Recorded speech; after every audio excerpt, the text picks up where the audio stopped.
신약성경 베드로후서 제1장 12절로 15절에 있는 말씀, 신약성경 384페이지 베드로후서 제1장 12절 15절 같이 읽습니다. 이러므로 너희가 이것을 알고 이미 있는 진리에 섰으나 내가 항상 너희로 생각하게 하려 하노라. 내가 이 장막이 있을 동안에 너희를 일깨워 생각하게 함이 옳은 줄로 여기노니 이는 우리 주 예수 그리스도께서 내게 지시하신 것 같이 나도 이 장막을 벗어날 것이 임박한 줄을 알미라. 내가 힘써 너희로 하여금 나의 떠난 후에라도 필요할 때는 이런 것을 생각나게 하려 하노라. 아멘. 저는 이 사생관이 분명해야 합니다. 확실히 인생들에게 있어서 죽음은 제일 두렵고도 중요한 일이 아닐 수 없습니다. 성경을 보면 구약의 성도들도 중년에 죽게 되는 것을 두려워했던 것 같습니다. 이 시편 102편 23, 4절을 보면 하나님께서 내 힘을 중도에 쇠약해 하시며 내 날을 단촉해 하셨도다. 나의 말이 나의 하나님이여 나의 중년에 나를 데려가지 마옵소서 하는 그런 기도가 나오는 걸 보니 그렇습니다. 자기 나름대로 하던 일이 있는데 그 일을 중도에 그만두게 하고 자기를 데려가는 것을 두려워했던 것 같습니다. 물론 하나님 앞에서 자기가 하던 일의 중도가 어디 있겠습니까마는 언제나 인생은 자기 입장에서 생각하게 되니 죽음이 두려울 수밖에 없습니다. 아무리 우리가 하나님께 다 맡기고 산다 할지라도 자신에게 치중된 삶을 살 수밖에 없는 것이 인생이기 때문에 결국 성도는 죽음 앞에서 자기의 믿음을 보여주게 되는 것입니다. 베드로가 말한 것처럼 성도는 이미 진리가 무엇인 줄을 알고 성도는 그 진리 위에 든든히 서 있는 자라고 말씀을 했어요. 하나님의 존재가 무엇이며 영생이 무엇이고 죽음 이후의 삶에 대해서 온전하게 믿고 바라고 살고 있는 것이 성도라고 했습니다. 그러나 죽음의 문제가 언제나 우리 주변에 있는 건 사실이거든요. 오늘 본문에서 베드로는 장막이라는 표현을 가지고 인생의 삶의 모습을 설명하고 있습니다. 이 장막은 곧 육체죠. 그러므로 내가 이 장막에 있을 동안에 라는 표현은 내가 육체를 가지고 이 땅에 살고 있는 동안이다 하는 그런 뜻이 되겠죠. 이런 표현은 베드로만 사용한 것이 아닙니다. 고린도후서 5장 1절 이하를 보면 사도 바울도 이 장막이라는 표현을 아주 자주 사용했는데 땅에 있는 우리의 장막집이 무너지면 이라는 표현으로서 사람이 죽는다는 것을 완곡하게 표현했습니다. 계속해서 하나님께서 지으신 집 곧 손으로 지은 것이 아니요 하늘에 있는 영원한 집이 우리에게 있는 줄 안다. 이렇게 고백했는데 우리가 하나님의 나라에 가서 육체라고 표현하기는 어려운 어떤 신령한 몸 같은 것을 가지게 될 것을 바라고 있는 것을 말씀하고 있지요. 계속해서 사도 바울은 이 장막에 있는 것을 죽을 것인 육체라고 말하고 살아있는 상태를 몸에 거할 때라고 말씀을 했습니다. 어쨌든 오늘 본문의 베드로가 장막에 있을 동안이라고 표현하면서 우리가 이 세상에서 죽음과 그리고 삶을 어떻게 잘 관리하면서 살아야 될 것이냐 하는 것을 가르치고 있거든요. 오늘 이것을 잠시 생각해 보면서 우리의 믿음을 정돈해 보고 우리의 삶을 정돈해 보는 귀한 시간을 가지고자 합니다.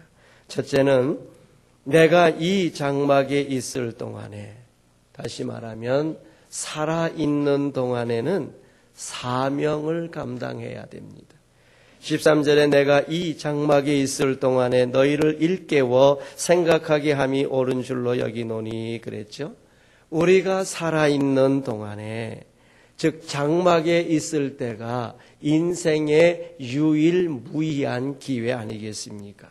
그러므로 우리 사랑하는 성도들은 살고 계실 때에 죽고 싶다 이런 말 하시면 안 돼요. 그리고요, 난 이제 더 이상 이 세상에는 존재할 가치가 없는 사람이야. 여러분, 이런 말을, 이런 생각을 하시면 안 돼요. 그리고 스스로 자포자기하는 삶은 분명하게 불신적인 삶이라는 것을 아셔야 합니다. 오늘 사도 바울의 죽음에 관한 고백을 한번 들어보셔야 됩니다. 빌립보서 1장 20절로 24절은 대단히 중요한 말씀이에요. 나의 간절한 기대와 소망을 따라 아무 일에든지 부끄럽게 아니하고 오직 전과 같이 이제도 온전히 담대하여 살든지 죽든지 온전히 내 몸에서 그리스도가 존귀히 되게 하려 하나니 이는 내게 사는 것이 그리스도니 죽는 것도 유익함이라. 그러나 만일 육신으로 사는 이것이 내 일의 열매일진데 무엇을 가릴는지 나는 알지 못하노라. 내가 그 두 사이에 끼었으니 떠나서 그리스도와 함께 있을 욕망을 가진 이것이 더욱 좋으나 그러나 육신에 거하는 것이 너희를 위하여 더욱 유의하리라. 좀 길지요. 정리해 보겠습니다. 바울은 사는 게 더 좋으냐 죽는 게 더 좋으냐 한번 선택해봐라.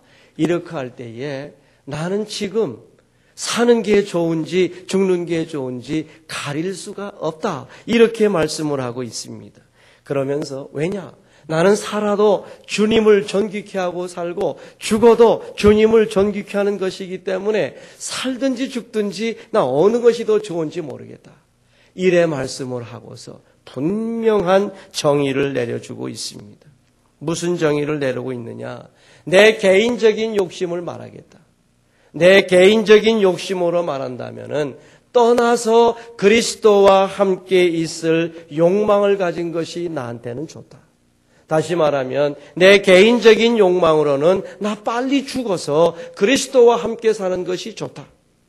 그렇게 고백을 하고 그러나 내가 너희들을 위해서는 육신에 거하는 것이 더욱 유익할 것이다 라고 말씀을 합니다. 그러므로 죽음은 자신에게 있어서는 좋은 것이요 삶은 사명을 위하여 유익한 것이라고 사도 바울은 말씀했거든요.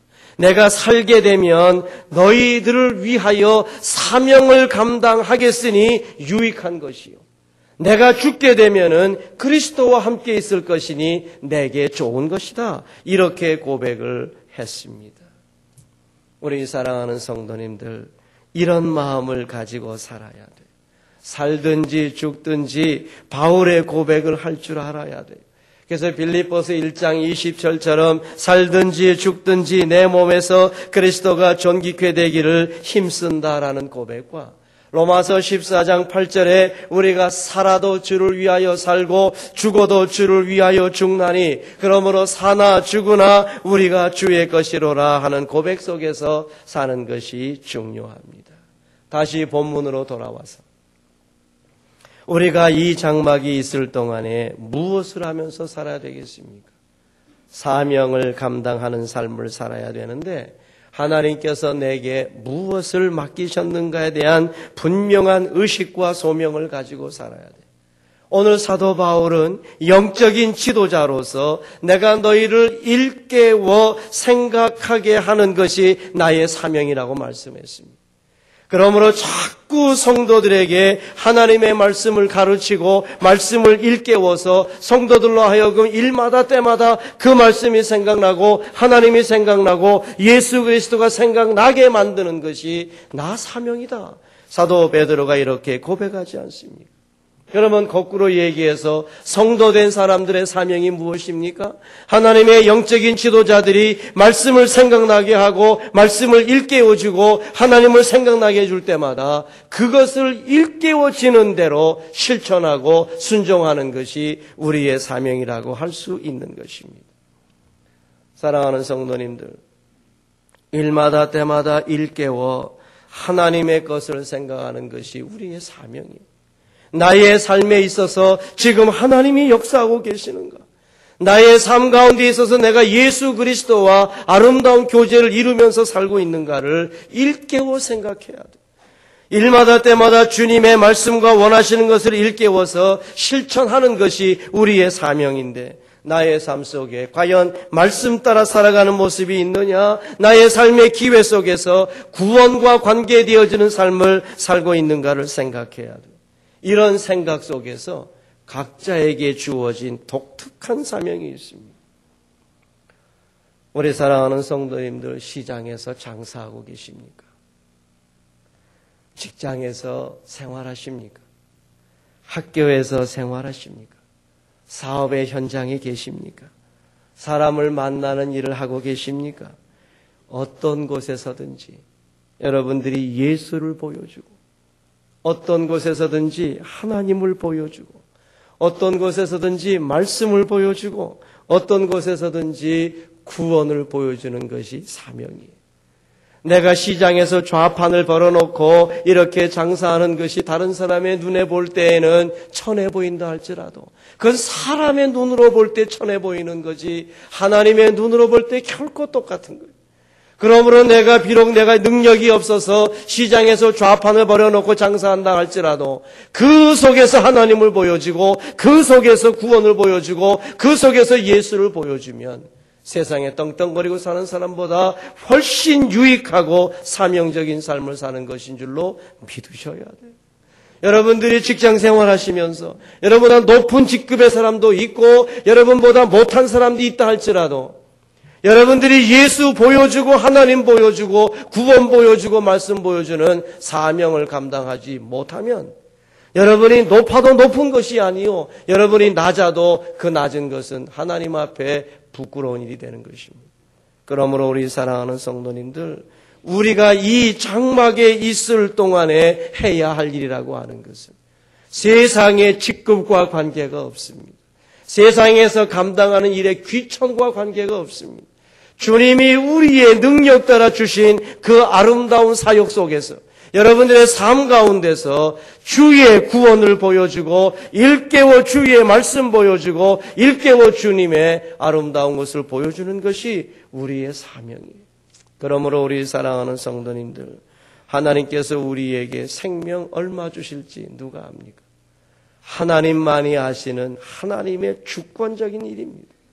내가 어제 죽을지 오늘 죽을지 내일 죽을지 그 누가 알 수 있습니까? 우리 하나님께서 내게 생명 주시는 것 하나님의 일인 줄로 아시고 살아 있을 때에는 유익한 삶을 사시고 여러분들이 하나님의 부르심을 받을 때에는 그야말로 복된 모습을 보여줄 수 있는 이런 삶을 살아가는 자들에게 우리 하나님이 넘치는 축복을 주실 줄로 믿습니다. 두 번째 생각할 것은요, 내가 장막을 떠난 후에라도, 다시 말하면 내가 죽은 후에도 책임지는 삶을 살아야 돼요. 죽은 다음에도 책임지는 삶을 살아야 돼요. 15절에 보니 내가 힘써 너희로 하여금 나의 떠난 후에라도 필요할 때에는 이런 것을 생각나게 하려 하노라 말씀했지 않습니까? 여러분, 사람은 죽은 후에 좋은 영향력을 끼치는 일을 위해서 힘쓰면서 살아야 돼요. 죽은 후에라야 여러분 그 사람에 대한 정확한 평가가 나오기 때문이에요. 종종 얼굴과 얼굴을 대하고요. 모든 사람이 그를 좋게 평가하는데 혼자서 뭐라고 막 그러면은 미흡잖아요. 말도 잘 못하잖아요. 그러니까 그냥 잠잠히 있다가 그분이 죽으면 이제는 뭐라 할 사람 없으니까 그에 대한 진술을 다 쏟아놓게 되면 그 사람이 그렇게 살았었나 하면서 진실을 알게 되잖아요. 저는 종종 장로님들 통해서 제 장례를 좀 부탁한다고 부탁을 받을 때가 있어요. 그래서 저는 상당히 고민스러워요. 저를 아주 귀하게 여기고, 목사님, 제 장례는 목사님이 꼭 주례해 주세요. 그럼 제가 왜 고민하는 줄 아십니까? 교인들이 생각하는 그분과 내가 보는 그분이 다르기 때문이에요. 그러면 장례식 때 제가 그분을 칭찬하는 말을 해야 될지, 아니면 책망하는 말을 해야 될지, 바른 말을 해야 될지, 이 고민스럽거든요. 그래서 하나님, 어떻게든지 안 하게 해주세요. 안 하게 해주세요. 그렇게 할 때가 많잖아요. 지금은 얼굴과 얼굴을 대해서 말을 할 수는 없고요. 그러나 장례식 때에 또 다 그분들을 좋아하는 분들이 와 계신데 말 못하고 얼마나 어렵습니까? 떠난 후에라도 정말 영향력이 있는 삶을 살아요. 여러분들이 죽은 이후에도 여러분들의 삶을, 여러분들의 믿음을 기억해 주는 삶을 사셔야 돼요. 이게 책임지는 삶입니다. 종종 일을 벌려놓고서 그 일에 대한 정확한 얘기를 하지 못할 때에 우리 역사의 평가에 맡깁시다. 이런 얘기 종종 하잖아요. 여러분, 베드로의 소원이 무엇이었습니까? 자기가 죽은 후에라도, 자기가 떠난 후에라도 필요할 때에는 자기가 가르친 하나님의 진리가 생각나고 하나님의 말씀이 생각나서 하나님의 역사가 다시 한번 새롭게 일어나기를 기대하는 게 아니었습니까?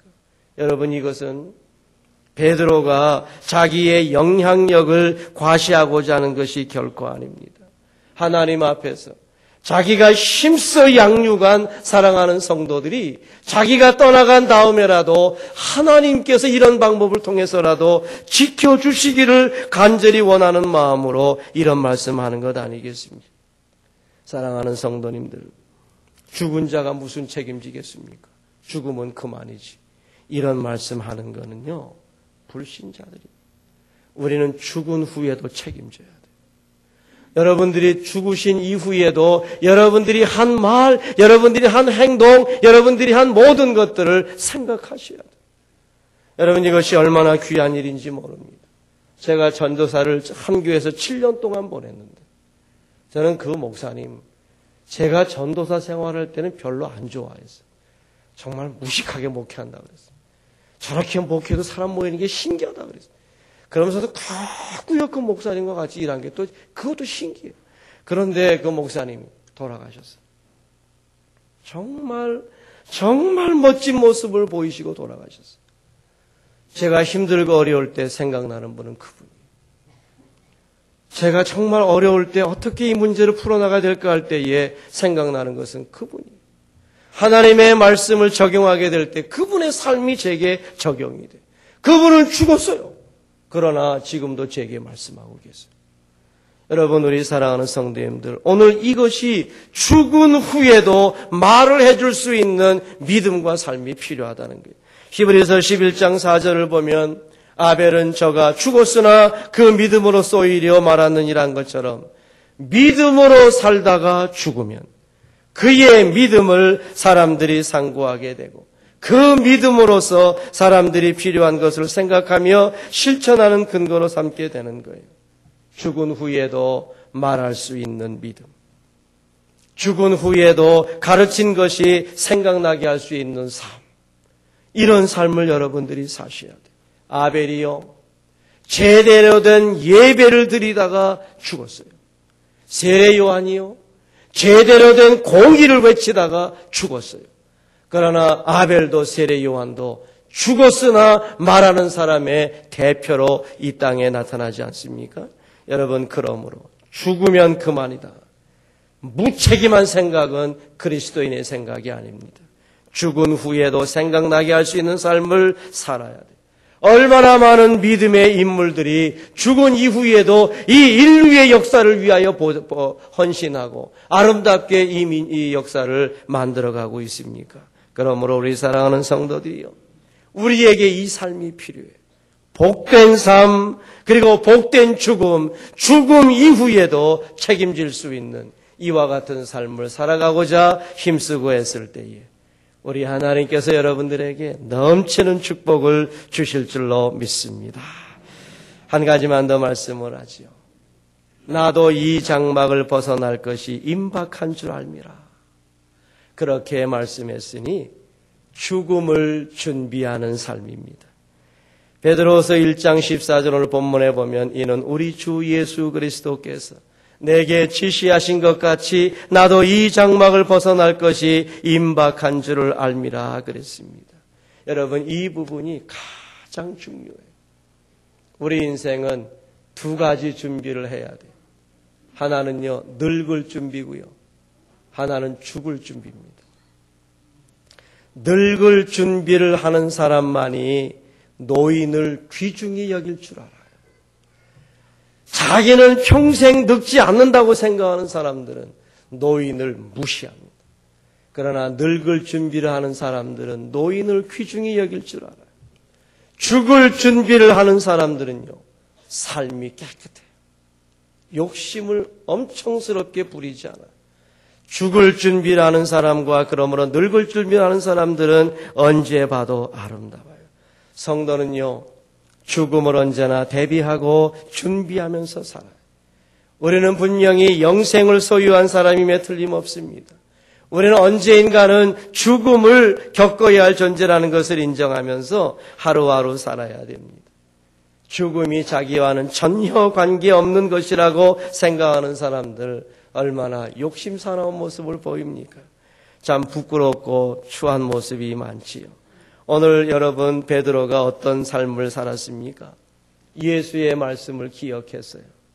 예수께서 지시하신 것 같이 라는 말이 나오지 않습니까? 그러면 예수님께서 몇 년, 몇 월, 며칠에 너 죽을 거다라고 말씀하셨습니까? 아니에요. 베드로가 참으로 부활하신 주님을 다시 만나고 제 소명을 받지 않습니까? 여기 있는 모든 사람보다 내가 정말 나를 사랑하느냐고 3번 물으시고 베드로를 부르실 때 감격했어요.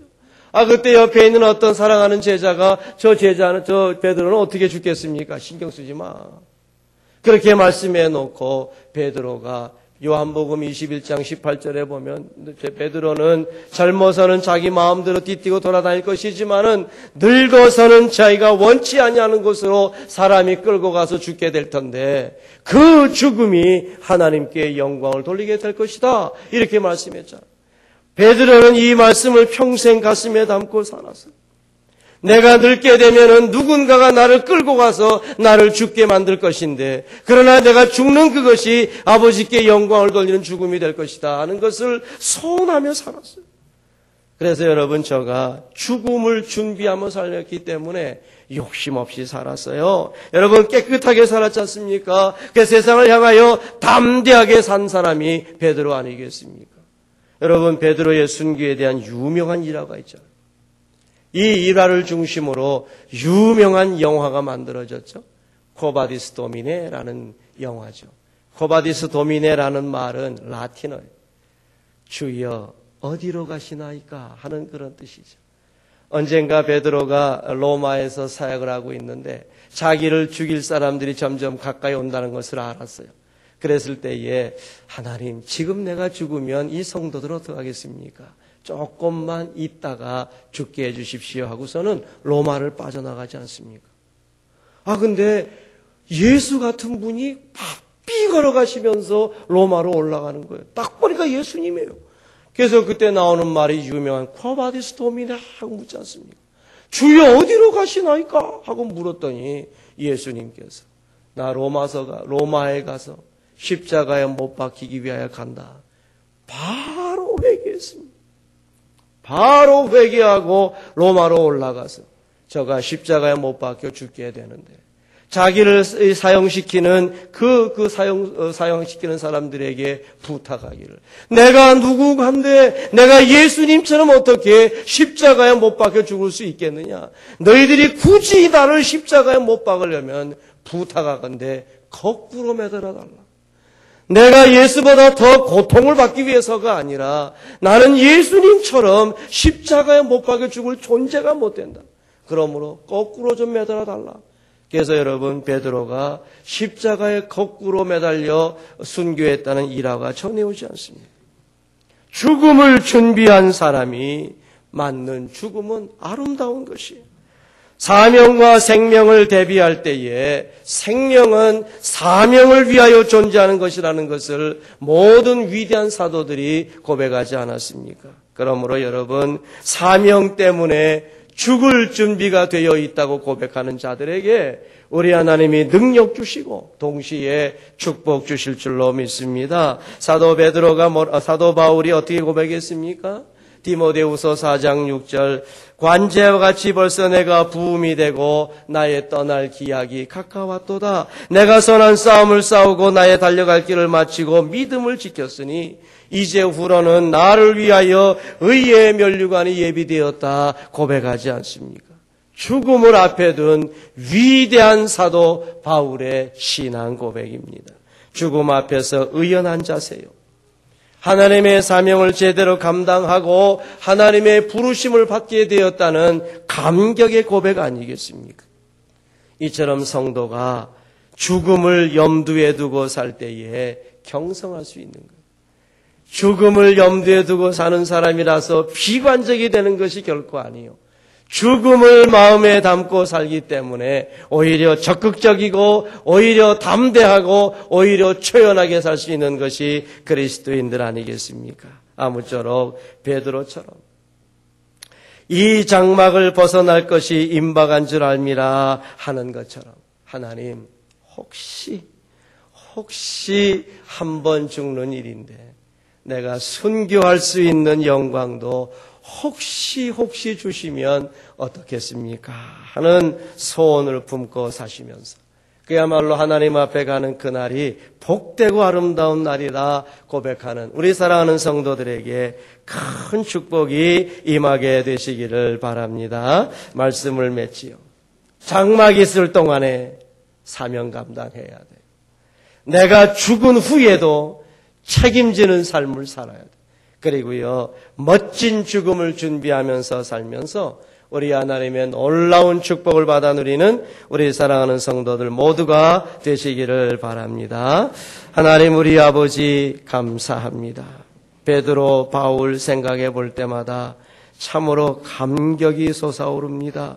저들이 짧은 인생을 살아가면서도 얼마나 멋진 삶을 살았는지, 저들이 죽음을 준비하며 살면서도 초연하고 당당하고 멋지게 사는 삶을 살았으니 어찌 부럽지 않겠습니까? 주 하나님 우리 아버지, 우리도 장막에 있을 동안에 사명 감당하는 저희들 될 수 있도록 도와주시옵시고, 내가 떠난 후에도 사람들에게 영향을 줄 수 있는 믿음의 삶을 살 수 있도록 우리 주님 축복해 주옵시고, 내가 이렇게 죽을 준비와 늙을 준비를 하면서 좀 더 세상을 향하여 당당하고 그리고 자신을 향하여 초연하며 그리고 사람들 앞에 유익한 삶을 살아가는 우리 모두가 될 수 있도록 우리 하나님 아버지 복을 내려 주옵소서. 온전한 믿음의 사람이 되어지게 될 때에 아버지께서 큰 역사를 이 땅 위에 베풀어 주실 줄로 확실히 믿사오니 이 자리에 들어있는 모든 성도들이 이런 자리에 들어가도록 축복해 주옵소서.